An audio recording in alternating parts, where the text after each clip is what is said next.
Welcome to the Backyard Professor Responds videos.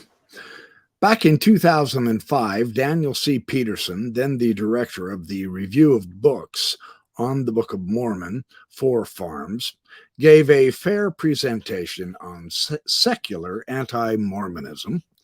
And so he had a few items that I would like to respond to. So let's take a listen and see what Peterson said that I find worth responding to.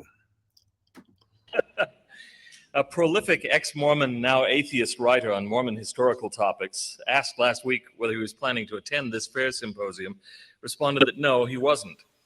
I see, he added, that Dan Peterson will be speaking about secular anti-Mormonism, in other words, about signature books. Now, I'm pleased and gratified that he places signature books in the secular anti-Mormon category. I'm strongly inclined to agree with him on that point, at least for far too many signature titles, and he and I agree otherwise on very little.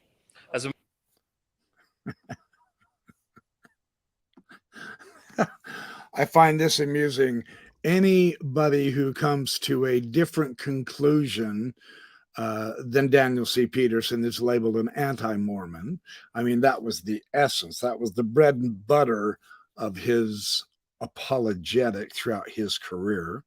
But that he calls Signature Books an anti-Mormon publisher, a secular anti-Mormon publisher, is remarkably naive, but it was effective for his audience. It got a good chuckle. For instance, from Signature, Richard S. Van Wagner wrote Mormon Polygamy, a History.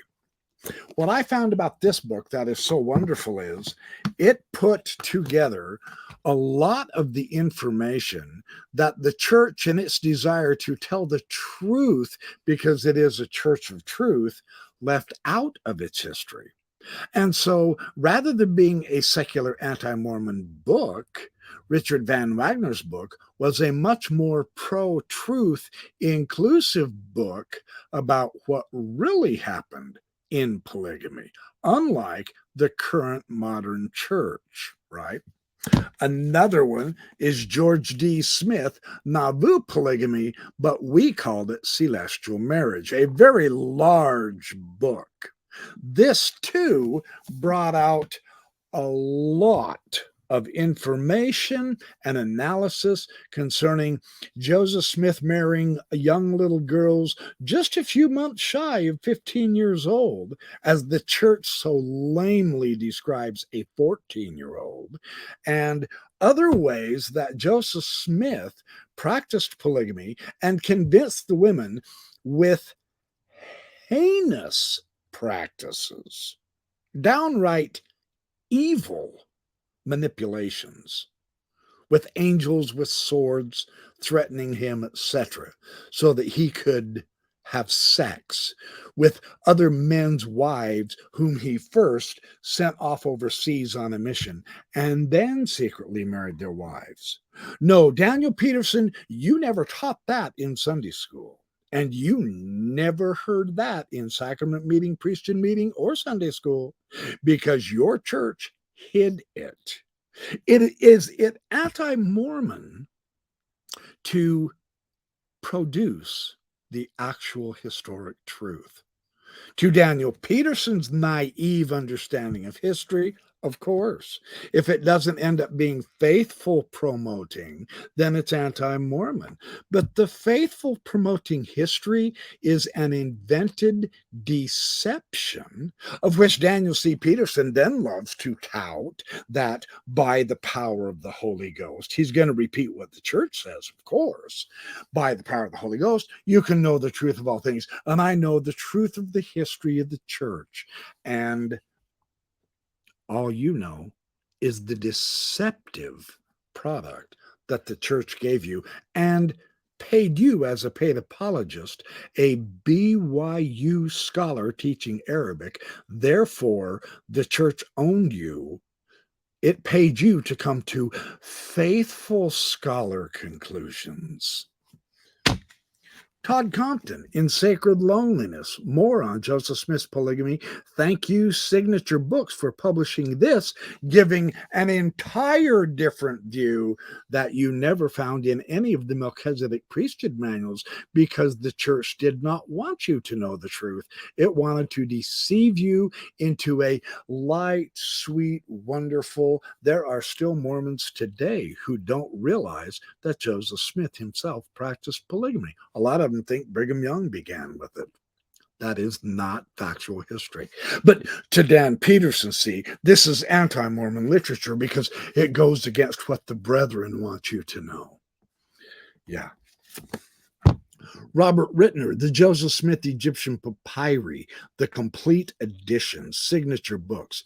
Thank you, Signature Books, for giving us the other point of view that Deseret book and Mormonism used its apologists to obscure and confuse in order to keep Joseph Smith looking like a true prophet, when Signature Book had the guts and integrity to tell all sides that Daniel C. Peterson thinks is secular anti-Mormon. No, this is pro-Egyptological reality and truth. It's not anti-Mormon. It is your own church and leaders, Daniel Peterson, whom have given you a lousy understanding of your own history, that are the anti-Mormons. And I can utilize the church essays to demonstrate that proof. Furthermore, Devry S. Anderson, a documentary history of the development of LDS temple worship from 1846 to 2000, demonstrating once again that the actual history of the endowment was not just plop, given by revelation, the highest spiritual achievement we can have, and it's never changed. That's false history. But this book is pro-truth on the development of the temple. And finally, one of my favorites, Matthew Harris and Newell G. Bringhurst, the LDS Gospel Topics series, A Scholarly Engagement. See, Signature Book published this. So this has got to be anti-Mormon, because Mormonism doesn't want a scholarly engagement to analyze the ins and outs of the problematic nature of every single one of the Gospel Topics essays on their own website. They want you to just fall asleep, bow your head and say yes, and agree and pray, and the Holy Ghost will tell you the truth of their false and incomplete and, quite frankly, invented narrative that is built to deceive you from the actual truth. And Daniel Peterson knows this, and he continues supporting the church's narrative, which, from my opinion, is the anti-Mormon narrative, without question. Let's take another look at what else Daniel Peterson says that I find quite interesting. So, you've heard the definition of insanity as when you keep doing the same thing over and over and over again and expect to get different results. Indeed, while he talks about secular Mormonism, and especially evangelical anti-Mormonism, but what about applying that to yourself, Dr. Daniel C. Peterson? You keep doing the same thing over and over and over and over and over again and expect different results, but you still can't convince the scholarly world that your research and the scholarship on Mormonism, especially the Book of Mormon and the Book of Abraham, is false. But you keep hoping you're going to convince the scholarly world that they're true. And you've done this for decades and decades and decades, and it's never happened. Is this like a little bit of self-projection we're witnessing here? Could be. Let's see what else Dr. Peterson has presented. Many years ago, as a missionary in Switzerland, another elder and I met a woman at the door while we were tracting. When we told her that we represented the Church of Jesus Christ of Latter-day Saints, she smiled quite oddly, and even more oddly by Swiss standards, invited us in. She immediately fetched her husband and asked us to tell him the name of the church that we represented. He too smiled oddly when he heard it, and I began to wonder what sort of people we had found. But then he explained that he was a Yugoslavian-born physician who had once been a Melchizedek priesthood holder in our church. And he told us a story that I confess I've never checked since. I may have some of the details wrong, but the gist of it is as follows. Decades before, he told me, he had served as a counselor to a priesthood leader in his native country as the communists were consolidating their power there. Several times, he said, this priesthood leader had dreams warning him that members of his congregation needed to flee because the secret police would soon be coming for them. And the man was right every time. However, the former counselor with whom I was speaking had eventually made his way to medical school in Switzerland, where his studies had taught him that revelation was an illusion. But how, I asked, did he account for his former priesthood leader's remarkably accurate record of forecasting visits from the secret police, a record of which I knew and know nothing but what he had told me? Brain chemistry and chance, he replied. There was, in other words, no substantial or necessary link between the various brain states of that priesthood leader and external events. That they coincided was just sheer good luck for those who thereby escaped the clutches of the commissars. I might add that the German missionary with whom I was working that particular day, who was a converted German merchant sailor, who was, to put it mildly, bluntly spoken, asked the man if he could visit the home again with his tape recorder because he said, "You've provided me an unforgettable example of how Satan deceives people."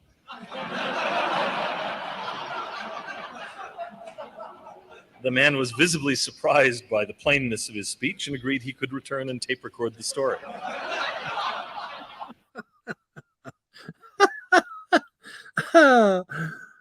Come on, that's a fun story, right? Of course, it's faith promoting, right? Yes. But the interesting thing is, not only did the missionaries have an unforgettable story of showing how Satan deceived that man, but every time Mormons bear their testimonies from the deceitful narrative that they've been raised to believe, such as if Daniel C. Peterson was to bear his testimony, we too could now ask for a tape recorder and record his testimony as an unforgettable proof that Satan has deceived him through the church false narrative that the Holy Ghost will tell him that the invented whitewashed history is true and really happened the way the church teaches it happened. So, tit for tat. What else have you got for us, Dr. Peterson? Let's take a look. This is fun. It involves the famous 18th century French hostess Marie de Vichy-Chevron, the Marquise de Deffand, a friend of Voltaire and other leading intellectuals of the day. When Cardinal de Polignac informed her that the martyr Saint-Denis, the first bishop of Paris, had walked 100 miles after his execution, carrying his head in his hand, Madame du Deffand replied that in such a promenade, it is the first step that is difficult. She meant, of course, that it is not the claim that Saint-Denis walked 100 miles that poses a difficulty. Perhaps he actually walked only 99 miles, or perhaps he walked 102. Such differences are immaterial. The fundamental question is whether after his beheading he walked at all. Once that essential point has been granted, the rest is mere detail. Marty uses the story to identify what is fundamental in Latter-day Saint claims, particularly as they've come under the lens of what he terms the crisis of historical consciousness, by which he intends the skepticism and intense scrutiny of modern historical scholarship, which has been directed against virtually all traditional claims, religious and otherwise, around the world. By analogy, he writes, if the beginning of the promenade of Mormon history, the first vision in the Book of Mormon, can survive the crisis, then the rest of the promenade follows, and nothing that happens in it can really detract from the miracle of the whole. If the first steps do not survive, there can be only antiquarian, not fateful or faithful interest in the rest of the story. Notice how he conveniently acts just like the church has acted its entire existence, and he does not let you in on the grand secret that the first step has not survived. The first vision account has not withheld historical scrutiny. And obviously, as Richard Bushman has noted, the dominant narrative of the church is not true. The dominant narrative of the first vision is completely not true. I would likewise add with the Book of Mormon. It has never convinced the scholarly world yet, and there is still, as Philip Jenkins demonstrated to Bill Hamblin and all the rest of us in his excellent article, The Nahum Follies, which is still accessible online, they have no artifacts from actual Nephites or Lamanites that they can clearly identify, and the rest of the world can agree that there really is on the earth dirt reality to this nation in the Book of Mormon. There's absolutely nothing they can show that is actual Nephite. They keep showing parallels with the Mayan. Who cares? The Mayans were not the Nephites. The Aztecs, the Incas, and all of the dozens of civilizations in Mesoamerica were not the Nephites and Lamanites. Nothing has been found. How can it be when it's fictitious? And if the first few steps survive all else, I would throw in the Book of Abraham, the true smoking gun against Joseph Smith, because unlike the Book of Mormon, which conveniently found a way to take away the gold plates for our inspection, the Book of Abraham has the original papyri, and we have legitimately tested Joseph Smith, and we found him completely failing. So there is that also. So what else has Dan Peterson got to share with us?